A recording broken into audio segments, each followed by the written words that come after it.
जय श्री कृष्णा। राधे राधे। आज मैं आपको सुना रही हूँ भगवान श्री कृष्ण की बहुत ही सुंदर कथा। जन्माष्टमी का पर्व आने वाला है। आप सभी को हार्दिक शुभकामनाएं। भाद्रपद माह के कृष्ण पक्ष की अष्टमी तिथि को भगवान श्री कृष्ण का जन्म हुआ था, इसीलिए इस दिन बड़े ही श्रद्धा भाव से जन्माष्टमी का व्रत रखा जाता है।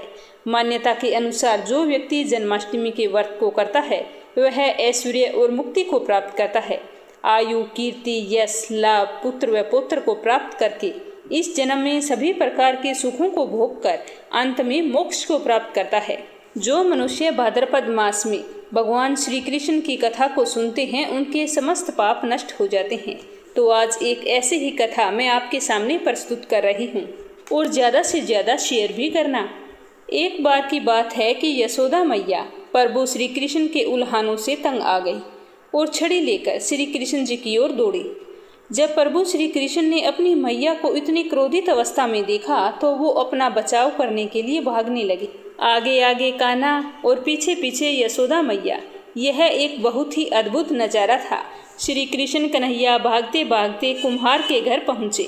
उस समय कुम्हार घड़े बनाने में मस्त था, लेकिन जैसे ही कुम्हार ने श्री कृष्ण को देखा तो वह बहुत ही प्रसन्न हुआ, क्योंकि कुम्हार जानता था कि श्री कृष्ण साक्षात परमेश्वर हैं। तो वो कान्हा से बोले कि कान्हा, तुम्हारा आना कैसे हुआ? तो श्री कृष्ण भगवान ने कहा कि काका, आज मेरी मैया मुझ पर बहुत ही क्रोधित है। मैया छड़ी लेकर मेरे पीछे आ रही है। आज मुझे बहुत मारेगी। आप ऐसा करो, मुझे कहीं पर छुपा लो। तब कुम्हार ने श्री कृष्ण को एक बड़े से मटके के नीचे छुपा दिया। कुछ ही क्षणों में यशोदा मैया वहाँ आ पहुँची और कुम्हार से पूछने लगी कि क्यों रे कुम्हार, तूने मेरे कन्हैया को कहीं देखा है? तो यशोदा मैया की बात सुनकर कुम्हार ने कहा, नहीं मैया, मैंने तो आपके कन्हैया को कहीं भी नहीं देखा। क्यों, क्या बात हुई? आज इस तरह गुस्से में छड़ी लेकर कन्हैया का पीछा क्यों कर रही हो? तो कुम्हार की बात सुनकर यशोदा ने कहा कि मैं तुम्हें क्या बताऊं, कन्हैया इतनी शरारतें करता है कि मैं उसके उल्हाने सुन सुनकर तंग आ गई हूँ। अब ना जाने कहाँ जाकर छुप गया है। ये बाल गोपाल कन्हैया मुझे बहुत ही परेशान करता है। तो श्री कृष्ण कन्हैया ये सारी बातें घड़े के नीचे बैठे बैठे सुन रहे थे और मन ही मन हंस रहे थे। कुम्हार से इस तरह बातें करने के बाद में यशोदा मैया तो घर चली गई। अब प्रभु श्री कृष्ण कुम्हार से कहते हैं कि काका, अगर मैया चली गई हो तो मुझे इस घड़े में से बाहर निकालो। तो कुम्हार बोला, ऐसे नहीं प्रभु जी, पहले मुझे 84 लाख योनियों के बंधन से मुक्त करने का वचन दो। तो कुम्हार की बात सुनकर भगवान मुस्कुराए और बोले कि ठीक है, मैं तुम्हें 84 लाख योनियों से मुक्त करने का वचन देता हूँ। अब तो मुझे बाहर निकाल दो। तो कुम्हार कहने लगा कि नहीं नहीं कान्हा, मुझे अकेले नहीं, मेरे परिवार के सभी लोगों को 84 लाख योनियों के बंधन से मुक्त करने का वचन दोगे तो ही मैं आपको इस घड़े से बाहर निकालूंगा। तो भगवान श्री कृष्ण कहते हैं कि चलो ठीक है, मैं उनको भी 84 लाख योनियों के बंधन से मुक्त होने का वचन देता हूँ।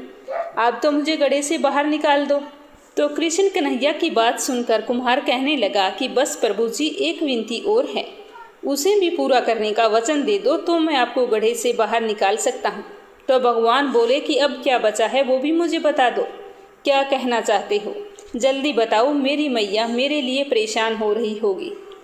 तो कुम्हार कहने लगा कि प्रभु जी, जिस घड़े के नीचे आप छुपे हो उसकी मिट्टी मेरे बैलों के ऊपर लाद के लाई हुई है, इसीलिए मैं चाहता हूँ कि मेरे बैलों को भी 84 के बंधन से मुक्त करने का वचन दो।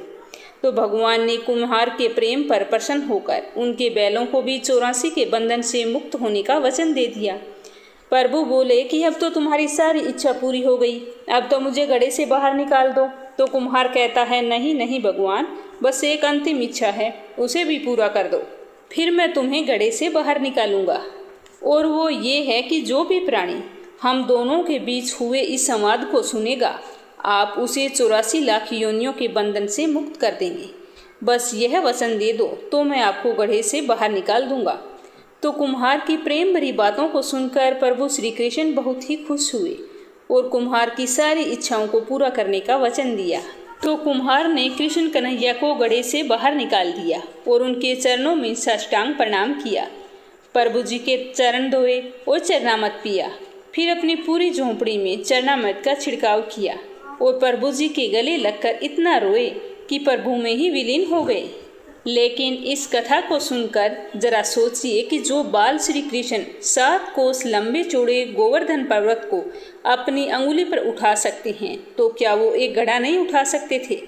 लेकिन बिना प्रेम रीझे नहीं, नटवर नंद किशोर।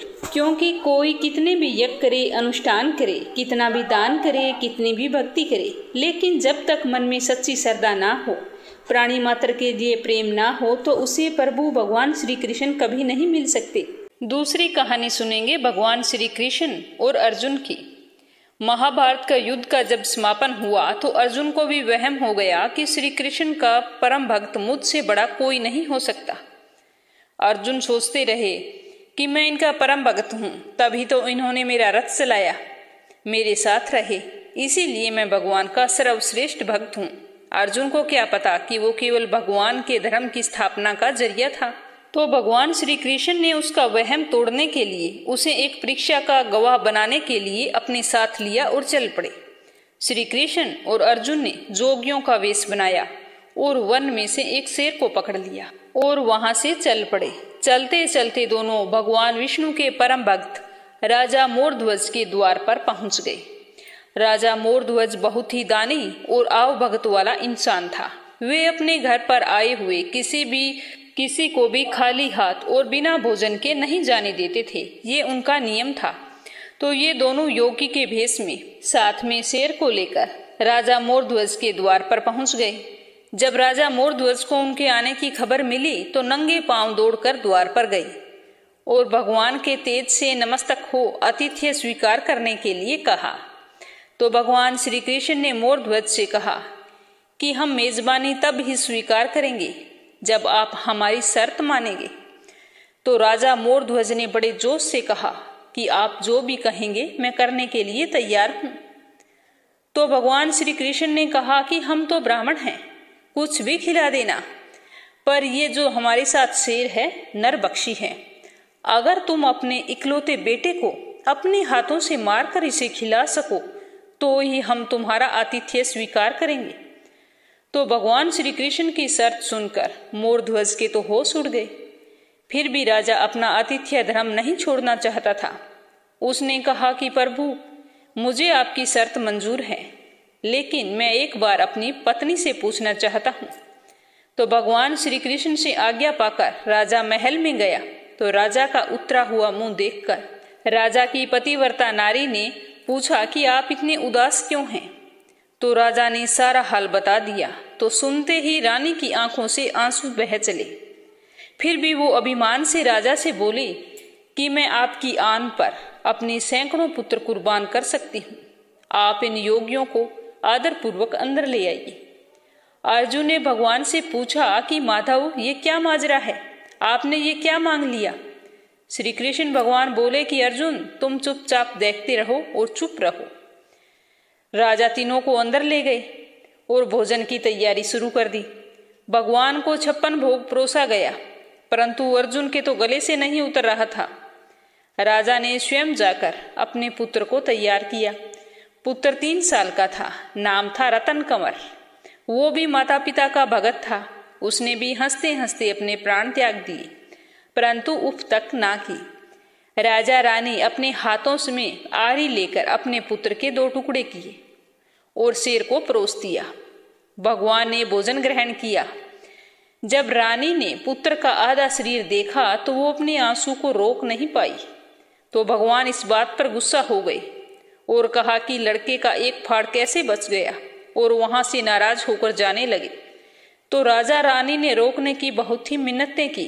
तब अर्जुन को एहसास हो गया था कि भगवान श्री कृष्ण मेरे गर्व को तोड़ने के लिए ये सब कुछ कर रहे हैं। तो अर्जुन भगवान के पैरों में गिरकर विनती करने लगा और कहने लगा कि आपने मेरे झूठे मान को तोड़ दिया है, राजा रानी के बेटे को उनके ही हाथों से मरवा दिया और अब रूठ के जा रहे हो, ये उचित नहीं है। प्रभु, मुझे माफ करो और भगत का कल्याण करो। तो भगवान श्री कृष्ण ने अर्जुन का घमंड टूटा हुआ जाना तो रानी से कहा कि तुम अपने पुत्र को आवाज लगाओ। तो रानी ने कहा कि पुत्र तो मर चुका है, अब आवाज लगाने का क्या मतलब। तो भगवान श्री कृष्ण ने कहा कि तुम उसे आवाज लगाओ। इस पर रानी ने योगियों की आज्ञा मानकर अपने पुत्र रतन कंवर को आवाज लगाई कि बेटा रतन कंवर। तो कुछ ही क्षणों में चमत्कार हो गया।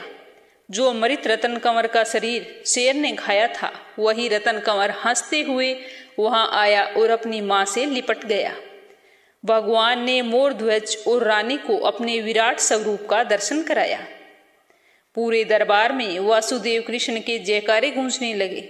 भगवान के दर्शन पाकर, अपनी भक्ति सार्थक जानकर मोर ध्वज की आंखें भर आई और वो बुरी तरह से बिलख बिलख कर रोने लगा।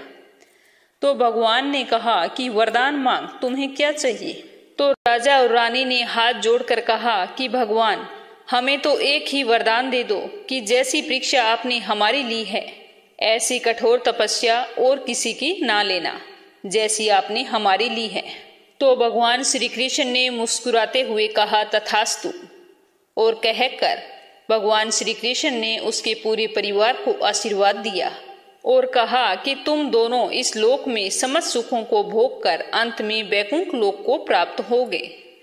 पौराणिक कथा के अनुसार एक समय की बात है, किसी नगर में एक राजा ने एक मंदिर बनवाया जिसमें श्री कृष्ण जी की एक मूर्ति भी रखवाई। लेकिन राजा ने कभी भी उस मूर्ति की पूजा पाठ नहीं की। पूजा करने के लिए मंदिर में एक पुजारी को रखा गया। वह पुजारी नियमित रूप से कान्हा जी की पूजा करता, रोजाना नहलाता, बड़ी ही श्रद्धा भाव से उनकी पूजा अर्चना करता। राजा अपने दास के हाथों रोजाना एक फूलों की माला बेच देता और फिर जब खुद दर्शन करने के लिए आता तो पुजारी जी उस माला को कान्हा जी के गले से उतारकर राजा को पहना देता। ऐसा करते करते बहुत साल बीत गए थे। पुजारी वृद्ध हो चला था।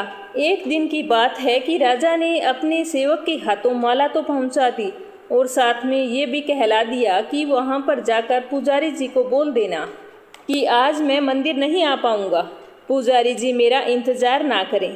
तो सेवक वहां पर आया और माला देकर पुजारी जी से जैसे राजा ने कहा था वो सब कुछ कहकर वापिस चला गया। तो पुजारी जी ने तो हमेशा की तरह कन्हैया जी की पूजा की और फिर उसे वो माला पहना दी। लेकिन जब शाम हुई तो पुजारी जी सोचने लगे कि आज इस माला को उतार कर क्या किया जाए, ये माला किसे पहनाऊं। सोचते सोचते पुजारी जी ने सोचा कि क्यों न आज ये माला मैं स्वयं पहन लूं। वैसे भी मेरी उम्र हो चली है, पता नहीं कब जीवन का अंत हो जाए। इतना सोचकर पुजारी जी ने माला उतारकर अपने गले में डाल ली। पुजारी जी ने जैसे ही वो माला अपने गले में डाली तो उसे बहुत ही अच्छा महसूस हुआ। वो तो बहुत ही खुश हो गई, उनका रोम रोम खिल उठा। लेकिन इतने में ही सेवक आ गया और उसने बताया कि राजा की सवारी मंदिर में पहुंचने वाली है। राजा की बात सुनकर पुजारी जी तो बहुत ही डर गया। उसकी सारी खुशी एक पल में गायब हो गई। उसने सोचा कि अगर राजा ने उसे देख लिया तो आज वो मुझे मरवा ही डालेंगे। तो उसने आनन फानन में माला वापस उतार कर कन्हैया जी को पहना दी। थोड़ी देर में राजा अंदर आए तो पुजारी जी ने हमेशा की तरह कान्हा जी के गले से माला उतारकर राजा को पहना दी। लेकिन राजा का ध्यान अचानक से उस माला पर चिपके एक सफेद बाल की ओर गया। तो बस फिर क्या था, राजा क्रोधित हो उठे और गुस्से में पुजारी से कहा कि ये माला पर सफेद बाल कहाँ से आया। तब राजा की बात सुनकर पुजारी तो डर गया और डर के मारे अचानक से बोल पड़ा कि ये तो कन्हैया जी का बाल है। तो ये सुनकर तो राजा और भी क्रोधित हो गए, क्योंकि कान्हा तो भगवान है और उनके बाल सफेद कैसे हो सकते हैं। तो राजा ने गुस्से में कहा कि मैं कान्हा जी के बाल देखना चाहता हूँ, इनका तुरंत मुकुट उतारा जाए। तो राजा की बात सुनकर पुजारी जी ने कहा कि ये तो श्रृंगार के वक्त ही उतारा जाता है, इससे पहले कान्हा जी का मुकुट नहीं उतारा जाता। तो पुजारी की बात सुनकर राजा ने कहा कि ठीक है, कल श्रृंगार के समय मैं खुद आऊंगा और देखूंगा कि कान्हा जी के बाल सफेद हैं या नहीं, या तुम झूठ बोल रहे हो। अगर तुम झूठे निकले तो तुम्हें फांसी की सजा दी जाएगी। यह कहकर राजा वहां से चले गए। पुजारी जी का तो बुरा हाल हो गया। वो सोचने लगे कि अब किया जाए तो क्या किया जाए, अब तो मेरा मरना तय है। काश मैं वो माला अपने गले में ना डालता तो आज मेरे लिए इतनी बड़ी मुसीबत ना आती। यह सोचते सोचते वह रोने लगा। भगवान की शरण में पहुंचा और उनसे कहा कि हे केशव, मुझसे झूठ बोलने का अपराध तो हो गया है, लेकिन हो सके तो मुझे क्षमा कर देना। मुझे एक बार राजा की सजा से बचवा दो। मैंने पूरी उम्र आपकी सेवा की है।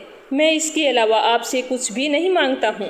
हे माधव, आपकी सेवा करते करते मैं वृद्ध हो चुका हूँ। अब आप मुझे माफ करो, मैं फिर ऐसी गलती कभी नहीं करूँगा। इस तरह विलाप करते करते ना जाने पुजारी जी की कब आंख लग गई, और जब उसकी आंख खुली तो सुबह हो चुकी थी। और सुबह होते ही राजा तो वहाँ पर पहुँच गए और कहने लगे कि आज कान्हा जी का श्रृंगार मैं स्वयं करूँगा। ऐसा कहकर राजा कान्हा जी के पास चले गए। तो श्रृंगार करने के लिए जैसे ही राजा ने कान्हा जी का मुकुट उतारा तो देखा कि श्री कृष्ण जी के तो सारे बाल सफ़ेद हैं। लेकिन फिर भी राजा को यकीन नहीं हुआ। उसने सोचा कि शायद पुजारी जी ने फांसी के डर से बालों को रंग दिया है। तो राजा कान्हा जी के बालों को इधर उधर घुमा घुमा कर देखने लगे। कहीं पर भी काला बाल दिखाई नहीं दिया। आखिर राजा ने सोचा कि क्यों न कन्हैया जी का एक बाल तोड़कर देख लिया जाए, इसे पता चल जाएगा कि सचमुच में सफ़ेद हैं या पुजारी की कोई चालाकी है। तो यह सोच राजा ने कान्हा जी का एक बाल तोड़ लिया। लेकिन ये क्या, जैसे ही बाल टूटा कन्हैया जी के सिर से खून की धारा बहने लगी। जब राजा ने ये देखा तो देखता ही गया कि ये क्या, भगवान के सिर से खून आ रहा है। तो तुरंत राजा भगवान के चरणों में गिरकर माफ़ी मांगने लगे और कहने लगे कि मुझसे गलती हो गई, जो मैंने पुजारी पर शक किया। तभी श्री कृष्ण जी की मूर्ति से आवाज़ आई कि हे राजन, तुमने मुझे केवल मूर्ति मात्र ही समझा है, इसीलिए आज से मैं तुम्हारे लिए केवल मूर्ति मात्र ही रहूँगा। लेकिन पुजारी ने सच्चे मन और पूरी श्रद्धा से मेरी भक्ति की है, इसीलिए उसकी अनन्य भक्ति को देखकर मुझे अपने बाल सफ़ेद करने पड़े। इसीलिए जो कोई व्यक्ति मेरी पूजा पाठ करे, मेरी भक्ति करे तो शक या संदेह न करे। सच्ची श्रद्धा से जो भी व्यक्ति मेरी पूजा करेगा तो मैं अपने भक्त की लाज को कभी भी जाने नहीं दूंगा। मुसीबत आने पर हर समय उसके साथ तैयार खड़ा रहूंगा। इतना कहकर कृष्ण कन्हैया तो चुप हो गए। राजा को अपने किए पर बहुत ही पछतावा हो रहा था। तो राजा ने तुरंत पुजारी को बुलाकर उनसे हाथ जोड़कर क्षमा मांगी और कहा कि पुजारी जी, मैंने आपकी सच्ची श्रद्धा पर शक किया है, इसीलिए आप मुझे क्षमा कर दें। तो राजा की बात सुनकर पुजारी बोला कि हे राजन, आप ये क्या कर रहे हैं? मेरे लिए तो आप भी भगवान के समान हैं। मुझसे माफ़ी मांगना आपको शोभा नहीं देता। हे राजन, मैंने आपसे बहुत बड़ा झूठ बोला है। मैंने ये बात छुपा ली कि उस माला में जो सफ़ेद बाल था वो कृष्ण कन्हैया का था। नहीं राजन, वो माला उस दिन मैंने अपने गले में डाल ली थी और डर के मारे आपसे झूठ बोल दिया। हे राजन, आप जो भी सजा दोगे मैं भुगतने के लिए तैयार हूँ। तो पुजारी की सारी बात सुनकर राजा ने कहा कि हाँ, सजा तो तुम्हें जरूर मिलेगी, आज और अभी मिलेगी। यह कहकर राजा ने कृष्ण कन्हैया के गले से माला उतारकर पुजारी के गले में डाल दी और कहा कि आज के बाद रोजाना ये माला तुम्हारे गले में होनी चाहिए। इस माला के हकदार तुम हो, मैं नहीं। तुमने सच्ची श्रद्धा से कृष्ण कन्हैया की पूजा की है। आज मेरी आंखें खुल गई है कि भगवान धन के भूखे नहीं हैं, श्रद्धा और प्रेम के भूखे हैं। यह कहकर राजा ने पुजारी के चरण स्पर्श किए और खुशी खुशी अपने महल की ओर चल पड़े। पुजारी जी भी राजा में आए अचानक इस बदलाव से बहुत ही आश्चर्यचकित था। वो चुपचाप खड़ा एक बार राजा को देख रहा था और एक बार कृष्ण कन्हैया को देख रहा था। तो इस तरह कृष्ण कन्हैया ने अपने सच्चे भगत की जान बचाई। एक ब्राह्मण था। वह रोजाना घर घर जाकर भागवत गीता का पाठ किया करता था। एक दिन उन्हें एक चोर ने पकड़ लिया और कहा कि तेरे पास जो कुछ भी है मुझे दे दे। तब वह पंडित बोला कि बेटा, मेरे पास कुछ भी नहीं है। तुम एक काम करना, मैं यहीं पड़ोस के घर में जाकर भागवत गीता का पाठ करता हूँ। वो यजमान बहुत ही दानी लोग हैं। जब मैं कथा सुना रहा होता हूँ तब तुम उनके घर जाकर चोरी कर लेना। तो चोर ने उनका कहा मान लिया और उस पंडित को छोड़ दिया। दूसरे दिन जब पंडित जी पड़ोस में कथा सुनाने गए तब वो चोर भी वहां पर आ गया। तब पंडित जी बोले कि यहाँ से मीलों दूर एक गांव है वृंदावन। वहां पर एक लड़का आता है जिसका नाम है कान्हा। वो हीरा जवाहरतों से लदा रहता है। अगर कोई लूटना चाहता है तो उसको लूटो। वो रोज रात को उस पीपल के पेड़ के नीचे आता है जिसके आसपास बहुत सी झाड़ियां हैं। चोर ने ये सुना और खुशी खुशी वहां से चला गया। वो वहां से सीधे अपने घर गया और अपनी बीवी से बोला कि आज मैं एक कान्हा नाम के बच्चे को लूटने जा रहा हूँ। मुझे रास्ते में खाने पीने के लिए कुछ सामान बांध कर दे दो। तो उसकी पत्नी ने सत्तू उसको दे दिया और कहा कि बस यही है जो कुछ है। तो चोर ने कहा कोई बात नहीं, इतना ही काफी है। आज मेरा ये संकल्प है कि मैं आज उस कान्हा को लूट के ही आऊंगा। वो पैदल ही पैदल टूटे चप्पलों से वहां से चल पड़ा। रास्ते में कान्हा का नाम लेते हुए अगले दिन शाम को जब वहां पहुंचा, जो जगह उसे पंडित जी ने बताई थी, अब वहां पहुंचकर उसने सोचा कि अगर मैं यहीं सामने खड़ा हो गया तो बच्चा मुझे देखकर भाग जाएगा, तो मेरा यहाँ आना बेकार हो जाएगा। इसीलिए क्यों न मैं पास वाली झाड़ी में छुपकर बैठ जाता हूँ।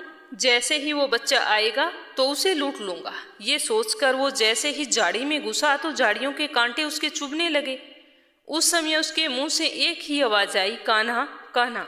उसके सारे शरीर पर कांटे ही कांटे लग गए, पर उसके मुंह से सिर्फ यही आवाज निकल रही थी कि कान्हा आ जाओ, कान्हा आ जाओ, कान्हा।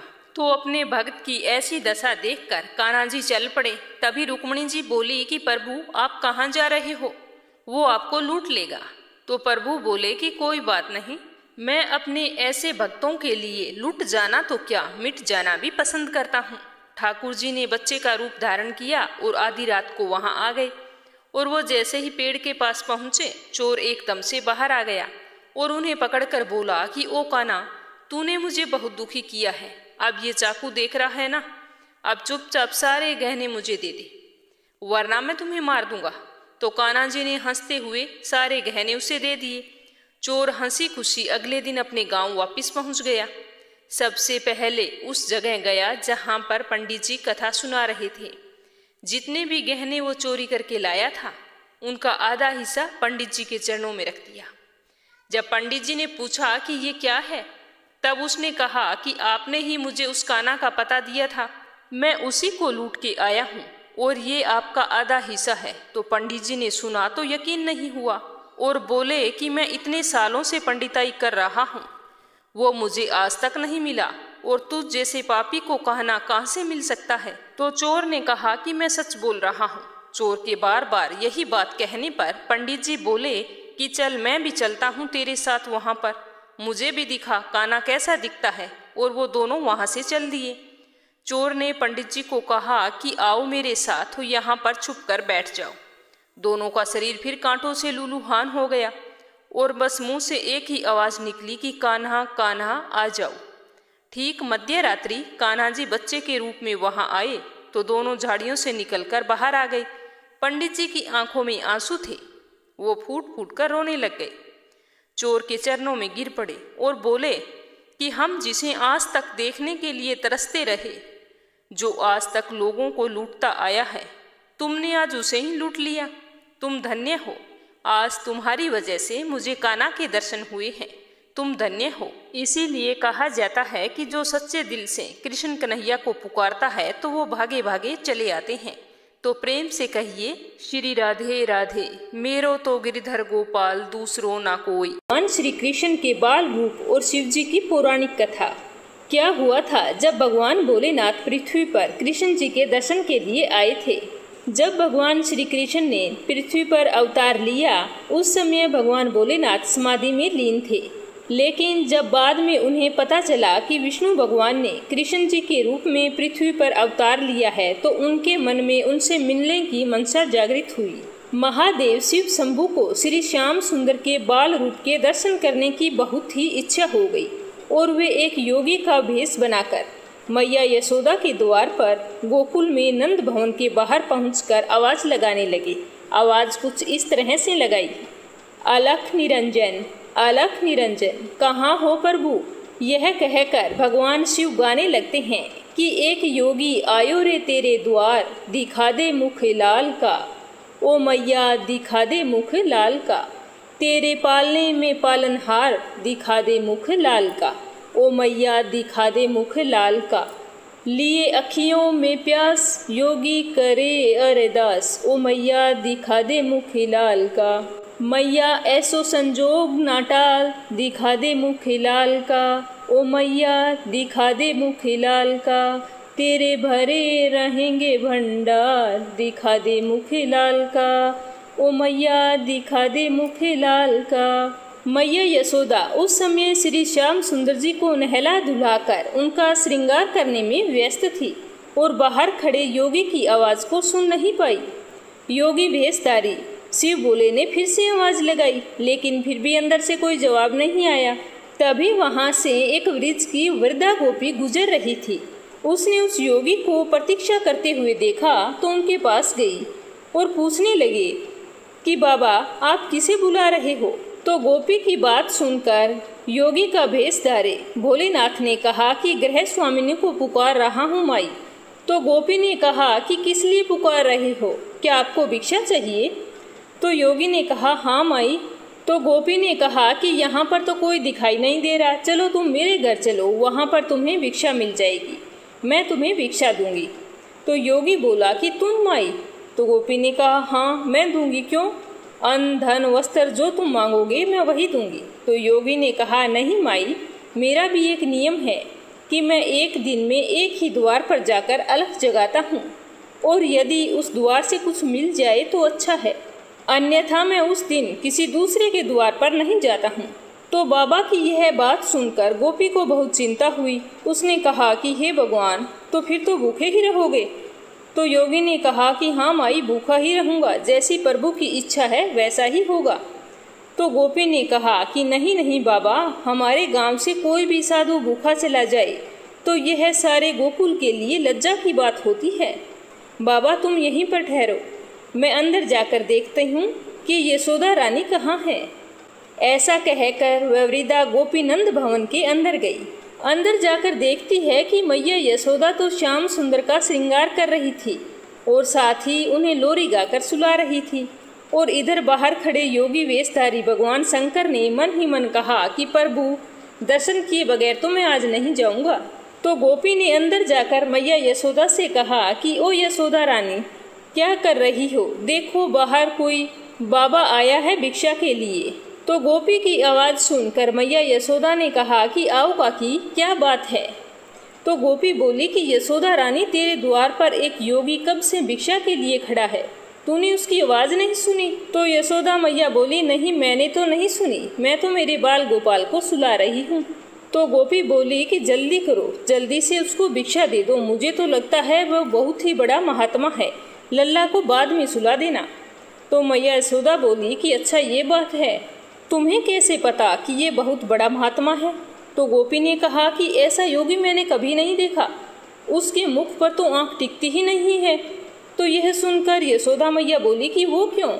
तो गोपी बोली अरे उसका तेज इतना है कि उसके ललाट पर जैसे सूर्य का तेज होता है, और देखो कितना कड़ा नियम है उसका, जिस द्वार पर भिक्षा के लिए खड़ा हो बस वहीं से भिक्षा लेकर लौट जाता है, अगर वहाँ से भिक्षा ना मिले तो वह भूखा ही चला जाता है। तो गोपी की यह बात सुनकर मैया यशोदा ने कहा कि काकी, आटा चावल दाल गुड़ घी ये सब कुछ ले लिया है, 2-4 दिन के लिए काफ़ी होगा, चलो देकर आते हैं। तो गोपी बोली कि अरे दक्षिणा के लिए कुछ दान भी तो ले ले, बड़े दिव्य मूर्ति हैं, उसे पसंद कर ले, आशीर्वाद पाएगी, तेरा लल्ला सुख पाएगा। तो मैया यशोदा बोली कि ओह काकी, मैं तो दक्षिणा लानी भूल ही गई, चलो मैं अभी लेकर आती हूँ। तो मैया यशोदा संदूक में से धन और एक मोती की माला निकालते हुए कहती है कि काकी, बड़ी दिव्य आत्मा है ना, तो ये लो, बहुमूल्य मोती की माला ही दे देती हूँ। वो दोनों इस तरह से बातें कर रही थी और इधर बाहर खड़े शंभू मन ही मन श्याम सुंदर से बातें कर रहे थे और कह रहे थे कि प्रभु दर्शन देने में इतना संकोच क्यों है, मैं तुम्हारे द्वार पर दर्शन के लिए आया हूँ। तो श्याम सुंदर ने उनके अंतर्मन में कहा कि धन्य भाग जो आप स्वयं अपने सेवक के घर पधारे, सेवक का प्रणाम स्वीकार करें। तो यह सुनकर शिव शंभू ने कहा कि कौन है सेवक और कौन है प्रभु, ये निर्णय लेने का समय नहीं है, आप तो हमें अपना भक्त जानकर अपने बाल रूप के दर्शन करा दीजिए, बस हम तो आपके दर्शन करने के लिए आए हैं। तो श्याम सुंदर ने फिर से कहा, बाल रूप तो इस समय मैया यशोदा के पास गिरवी रखा है, उन्हीं से मांगना पड़ेगा। इतने में वहाँ पर मैया यशोदा आ जाती है। मैया यशोदा श्याम सुंदर को पालने में सुलाकर दक्षिणा की थाल लेकर और वृद्ध गोपी के साथ नंद भवन से बाहर आती है, जहाँ योगी वेश में शिव शंभू प्रतीक्षा कर रहे थे। मैया यशोदा योगी रूप शिव शंभू को प्रणाम करते हुए कहने लगी कि विलंब के लिए क्षमा करना बाबा, मैं अपने लल्ला का श्रृंगार कर रही थी। तो यह सुनकर शिव शंभू बोले कि धन्य हो तुम मैया, जिसने ऐसे दिव्य बालक की सेवा का सौभाग्य प्राप्त हुआ है। माता, मुझे भी उस परम दिव्य शिशु के दर्शन करवा दीजिए। तो मैया यशोदा बोली कि क्षमा करना बाबा, अभी अभी नहलाया है, इस समय मैं उसे बाहर नहीं ला सकती, ठंडी हवा लग जाएगी।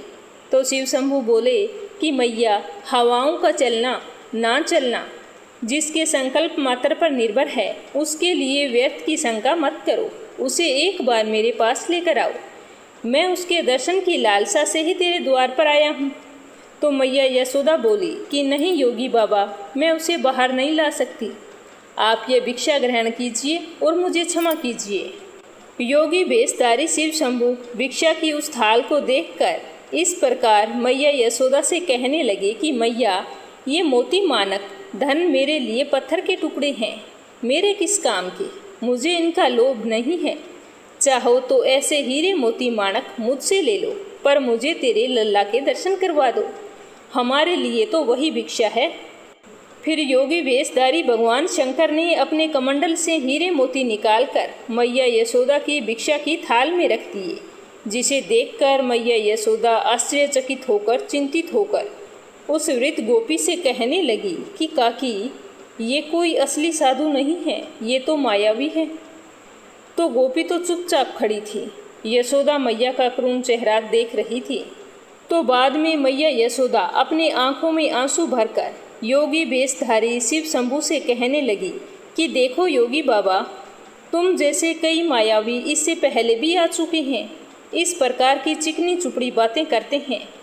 तेरा लाल तो बड़ा दिव्य बालक है, उसका दर्शन करा दे, उसे मेरी गोद में दे दे, और फिर सब मेरे लल्ला को मारने की कोशिश करते हैं। मेरे लल्ला ने आप लोगों का क्या बिगाड़ा है जो आप उसके शत्रु बन गए हैं। ऐसा बोलते बोलते मैया यशोदा को गुस्सा आ गया और उन्होंने अपने कड़े शब्दों में कहा कि भिक्षा लेनी है तो लीजिए, अन्यथा अपने स्थान को पधारिए, मैं अपने लल्ला को बाहर नहीं लाऊंगी। तो यशोदा मैया की बात सुनकर शिव शंभू बोले कि ओ मैया, ऐसे कठोर मत बनो, मैं बहुत दूर कैलाश पर्वत से आया हूँ। तो मैया को फिर से गुस्सा आ गया। वो बोली कि कैलाश में थे तो वहीं पर भगवान शिव के दर्शन कर लेते, यहाँ पर आपका क्या काम है। तो यह सुनकर शिव शंभू बोले कि भोली मैया, भगवान के साक्षात दर्शन करना तो कोई कठिन कार्य नहीं है, परंतु उनके बाल स्वरूप के दर्शन करना अत्यंत ही दुर्लभ है। उसी की लालसा से मैं तेरे द्वार पर आया हूँ। कई युगों के पश्चात ऐसे दर्शन करने को मिलते हैं। लेकिन मैया यशोदा तो कहने लगी कि नहीं नहीं बाबा, मुझे क्षमा कर दो, मैं मेरे लल्ला को बाहर नहीं लाऊंगी। मेरे पति की आज्ञा है कि किसी अनजान व्यक्ति के सामने अपने लल्ला को मत लेके जाना। मैया यशोदा इस प्रकार अपने फैसले पर अडिग रही। इस तरह गुस्से में यशोदा मैया को देखकर भगवान शिव ने सोचा कि किस तरह भगवान श्री कृष्ण के बाल स्वरूप के दर्शन करो। तभी मैया यशोदा को इस प्रकार अपने फैसले पर अडिग देखकर भगवान श्याम सुंदर ने श्री योग माया को पूर्णमासी बुआ, जो कि स्वयं भगवती योग माया है, भगवान के जन्म से पूर्व गोकुल में आ गई थी, उनको वहां पर भेज दिया जहां पर भोलेनाथ और यशोदा मैया वाद विवाद कर रहे थे। पूर्णमासी बुआ वहां पर आते ही बोली कि यह अनजान व्यक्ति नहीं है यशोदा रानी, ये अनजान व्यक्ति नहीं है, मैं इन्हें अच्छी प्रकार से जानती हूँ। मैंने कहा था ना कि गोकुल में आने से पहले हम काशी में रहते थे, इन्हीं के दर्शन किए थे मैंने। ये सचमुच परम दिव्य शक्ति हैं, शक्तिपति हैं ये। ऐसा बोलते बोलते पूर्णमासी बुआ की आंखों में आंसू बह चले और भगवान शिव के चरणों में उन्होंने अपना शीश रख दिया और प्रणाम करने लगी। और फिर वहां से उठकर मैया यशोदा से कहती है कि यशोदा, इन्हें लल्ला के दर्शन करवा दो। यशोदा रानी, मेरा कहना मानो, इन्हें लल्ला के दर्शन करवा दो, इनका आशीर्वाद पाकर तेरा लल्ला भी बड़ा प्रसन्न हो जाएगा। तो यह सब सुनकर यशोदा मैया विस्मृत सी मुद्रा में पूर्णमासी बुआ से बोली कि बुआ, क्या तुम सच कह रही हो? क्या तुम सच में इन्हें जानती हो? तो पूर्णमासी बुआ कहने लगी कि हाँ रे यशोदा रानी, मैं इन्हें भली भांति जानती हूँ। अरे ये तो तेरा सौभाग्य है जो तेरे लल्ला का प्रेम इन्हें तेरे द्वार पर ले आया है। तो पूर्णमासी बुआ की बात सुनकर मैया यशोदा ने कहा कि काकी, इनकी वेशभूषा तो देखिए, लंबी लंबी जटा और बदन में भभूत, गले में सर्पों की माला लगाए हुए। लल्ला तो इन्हें देखकर वैसे ही डर जाएगी। ना बाबा ना, मैं तो लल्ला को बाहर नहीं लाऊंगी। बेचारी भोली भाली मैया को क्या पता कि उनके द्वार पर स्वयं भगवान सदाशिव पधारे हैं। तो पूर्णमासी बुआ बोली कि मैया यशोदा, ऐसी कोई बात नहीं है, इनके दर्शन मात्र से ही समस्त भय का नाश हो जाता है, समस्त बाधाएं दूर हो जाती है। तुम मुझ पर विश्वास करो, मैं तुमसे कभी भी झूठ नहीं बोलूंगी। तो इस तरह का वार्तालाप देखकर वहां पर खड़ी वृद्धा गोपी ने बुआ का समर्थन करते हुए कहा कि हाँ रे यशोदा रानी, ये पूर्णमासी बुआ कभी झूठ नहीं बोलती है। यशोदा रानी, तुम्हें याद है जब वो पहले गोकुल में आई थी, तब इसी ने तुझे आशीर्वाद दिया था ना कि तुम्हें लल्ला होगा। उस समय तुम सब आशा छोड़ चुके थे। ये सदा सच कहती है, सो इनकी बात मान ले बेटी, ये झूठ नहीं बोल रही है। जा बेटी, लल्ला को ले आ। तो उन दोनों की बात सुनकर मैया यशोदा बोली कि मैं लल्ला को तो ले आऊँगी, पर इनके हाथों में नहीं दूंगी। तो पूर्णमासी बुआ बोली कि अच्छा, लल्ला को ले तो आ, ये दूर से ही आशीर्वाद दे देंगे। अब जा, जल्दी जा और लल्ला को लेकर आ। तो उन दोनों की बात सुनकर यशोदा मैया नंद भवन के अंदर जाती है श्याम सुंदर को लाने के लिए, और अंदर जाकर श्याम सुंदर को अपनी गोदी में उठाकर इस प्रकार कहती है कि अरे ओ लल्ला, चल, कोई तेरे दर्शन के लिए आए हैं, चल तेरे दर्शन करवाती हूँ। मैया यशोदा श्याम सुंदर को बाहर ले आती है, जिसे देखकर योगी वेशधारी शिव शंभु प्रेम से गदगद हो उठते हैं। श्याम सुंदर के बाल रूप को टकटकी लगाए निहारने लगते हैं, जैसे पूर्णिमा की रात को चकोर चांद टकटकी लगाए निहारता रहता है। मैया यशोदा कहती है कि ये लो योगी बाबा, लल्ला को देख लो और आशीर्वाद दे दो। भगवान शिव शंभु अपने प्रिय श्याम सुंदर के इस बाल स्वरूप को देखकर नमस्कार करते हैं, और श्याम सुंदर भी अपने चेहरे पर मधुर मधुर मुस्कान लिए उन्हें देखते रहते हैं। फिर शिव शंभु मैया यशोदा से इस प्रकार कहते हैं कि मैया, आपकी आज्ञा हो तो इनके चरणों में थोड़ा अपना मस्तक रख लूं। तो यशोदा मैया बोली, नहीं नहीं, मेरे लल्ला को छूना नहीं है बिल्कुल भी, मैं हाथ नहीं लगाने दूंगी। तो फिर पूर्णमासी बुआ योगी भेषधारी शिव शंभु से कहती है कि पहले अपने चरण रज तो दीजिए। ऐसा कहकर पूर्णमासी बुआ शिव शंभु की चरण रज ले लल्ला श्याम सुंदर के ललाट पर लगा देती है। शिव शंभु के चरण रज श्याम सुंदर के ललाट में पड़ते ही श्याम सुंदर मन ही मन शिव शंभु से कहते हैं कि धन्यवाद प्रभु, कोटि कोटि धन्यवाद। अंतर्यामी भगवान शिव श्याम सुंदर के मन की बात को सुनकर कहते हैं कि यह कहाँ का न्याय है स्वामी कि हम इतनी दूर से आकर भी आपके बाल रूप का आलिंगन भी नहीं कर पाए। जिन श्री चरणों से निकली पवित्र गंगा को हम अपने शीश पे धारण करते हैं, उन श्री चरणों को एक बार छू लेने दीजिए प्रभु। और फिर भगवान शिव अपने ही शरीर के एक अदृश्य प्रतिबिंब से श्री श्याम सुंदर के चरणों का स्पर्श करते हैं और उनकी स्तुति पुरुष सूक्त से करते हैं, जो कि भगवान श्याम सुंदर को अति प्रिय है। और उसके बाद योगी भेषधारी शिव शंभु मैया यशोदा से झूम झूम के नाच नाच के कहने लगते हैं कि युग युग जिए तेरो लल्ला, ओ मैया युग युग जिए तेरो लल्ला। मेरे नैना भय निहाल निरख मुख लाल का, प्यासी अखियाँ हुई निहाल निरख मुख लाल का। तो मुस्कुराते हुए यशोदा मैया कहती है कि योगी बाबा अपनी भिक्षा तो लेते जाइए। तो महादेव शिव शंभु ने फिर से झूमते हुए गाते हुए कहा कि रख ले हीरे मोती तेरे, ये पत्थर किस काम के मेरे। योगी हो गया माला माल निरख मुख लाल का, मैं तो हो गया माला माल निरख मुख लाल का। ऐसा कहते ही योगी भेषधारी शिव शंभु वहाँ से अंतर्ध्यान हो जाते हैं। ऐसा अनुपम दृश्य देखकर स्वर्ग लोक के समस्त देवी देवता बहुत ही प्रसन्न होते हैं और फूलों की वर्षा करने लगते हैं। तो ये थी भगवान श्री कृष्ण की कहानी। सुनकर आपको कैसी लगी कमेंट बॉक्स में बताना, और साथ ही इस वीडियो को ज़्यादा से ज़्यादा शेयर करना और मीरा भक्ति चैनल को सब्सक्राइब करना नहीं भूलना। भगवान श्री कृष्ण आपकी सारी मनोकामनाएं पूरी करें। जय श्री कृष्णा, राधे राधे।